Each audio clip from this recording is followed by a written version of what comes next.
doing today is a vehicle inspection within our club. Every so often the club will go on a big trip. This year it's going to be Colorado. And generally what we try to do is a day of inspection. Oh, I missed it. You have to do it again. The truth is I got it the first time too. This is Roger. Hi, Roger. Hi, Roger. You got everything. Jim, Roland, Jen, Ken, Chad, Bruce. So I got a sheet on everybody's vehicle. First page is electrical and safety. Second page is suspension, steering, brakes, and body.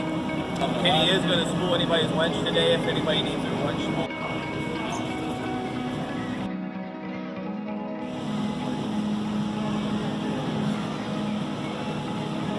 So if there's something leaking or something like...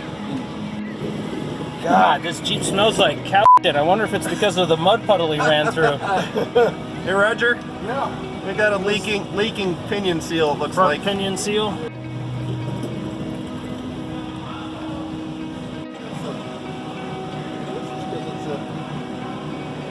Yep, reservoir is full. On this rear diff cover. Up above the drive shaft. Oh, it's pointing up. It's pointing up only just a little bit. I'm surprised he's not vibrating. How has it lasted this long? Boy, I don't know. I guess that wire doesn't touch his drive shaft. It needs to be tied up. It should be zip tied. Happened a couple times where, Like spring popped out? yeah, because the pivot for the track bar is here, there's more droop on the driver's side, and when he was drooping, he would lose that spring. So he put that limit strap in there to keep the spring. He lost that spring a couple times on Highway to Hell. That is a... Driver's side, Yeah. upper, frame side joint, control arm joint. Yeah, the front's fine, it's the back one that's flop. This one doesn't seem to move, but that one does. Yeah, that bolt is, I don't think it, maybe the bolt's not loose, but maybe the hole is walling out. Egg-shaped or something. Yeah, that could be. Get in and wiggle the wheel and we can feel the joints for slop.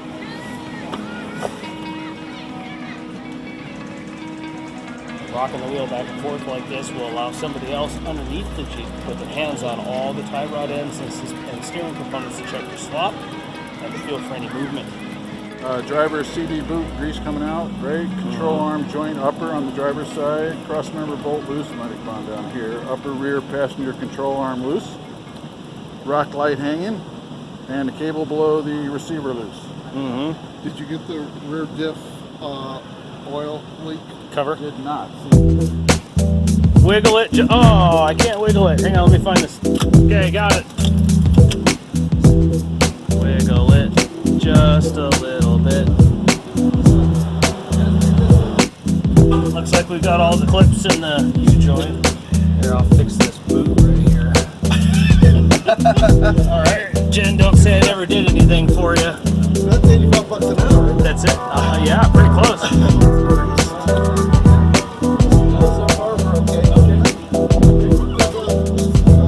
What's the purpose of having that anti-wrap bar there? When spring over, Yeah, it keeps it from wrapping up and spitting out your drive shaft. right. You power on, the leaf springs actually Yeah, twist a little turn bit. into an S, and it can dump your, and it's got a shackle on it, so it lets it move some.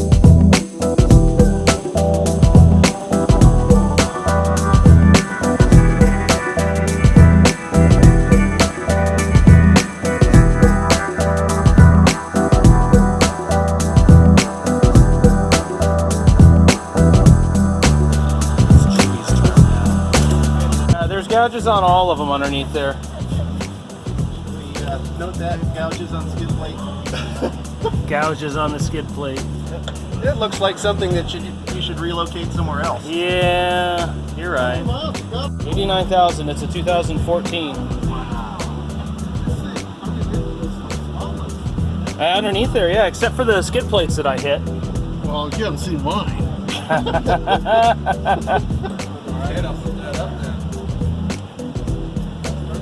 All right, so the important thing to consider right here is the relationship of the track bar to the drag link. Now, when these two items are as horizontal as possible, and as parallel as possible, then you can reduce the amount of bump steer that the vehicle will suffer as it's driving down the road. Bump steer in that when you hit a bump, the wheel kind of jerks out of your hand. If this were more at an extreme angle, the bump steer would be worse. So to achieve that, people will put on a raised track bar bracket to raise the axle side of the track bar.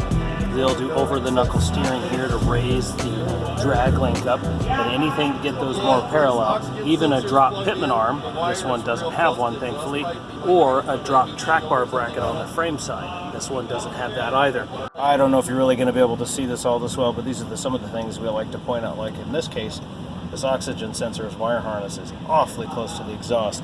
I know you can't see it in here, but this shielding that is on it has actually been heated up, melted, but the problem is that it can touch that pipe. And if that melts a hole in that wire and causes a problem, it's really going to change how this vehicle runs.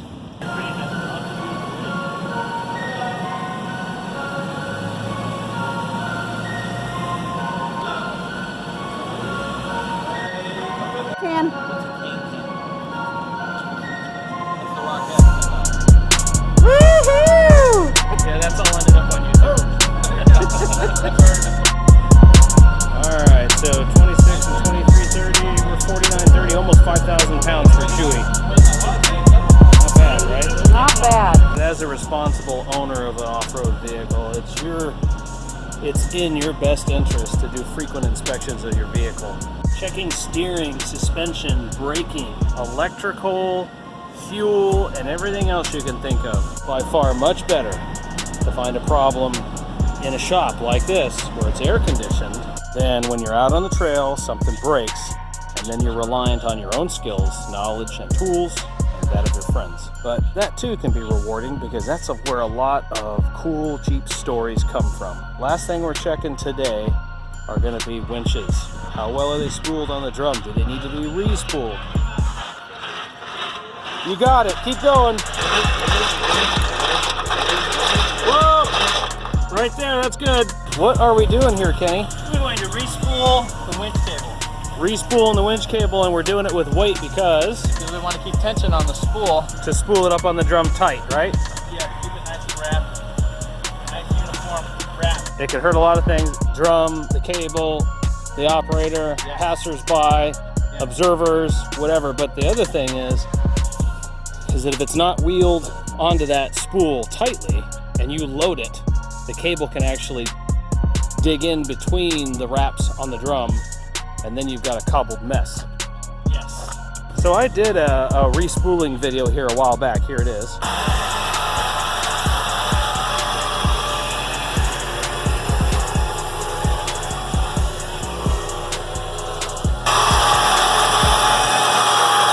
It's never a bad idea to at least once or twice a year or after a big trip to pull all this cable out to inspect the cable or the rope, depending on what you're running. Have a look at it, see what the condition it is, and then re-spool it onto the drum so you know that it's going to be ready the next time you use it. If you found something in this video that you found entertaining or that you like, please consider a like, comment, or a share. Thanks very much for watching, and I'll see you again next time. God, you're shaking the whole thing.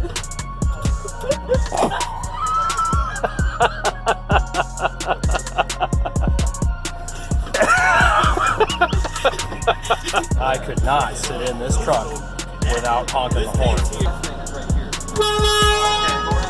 Oh, because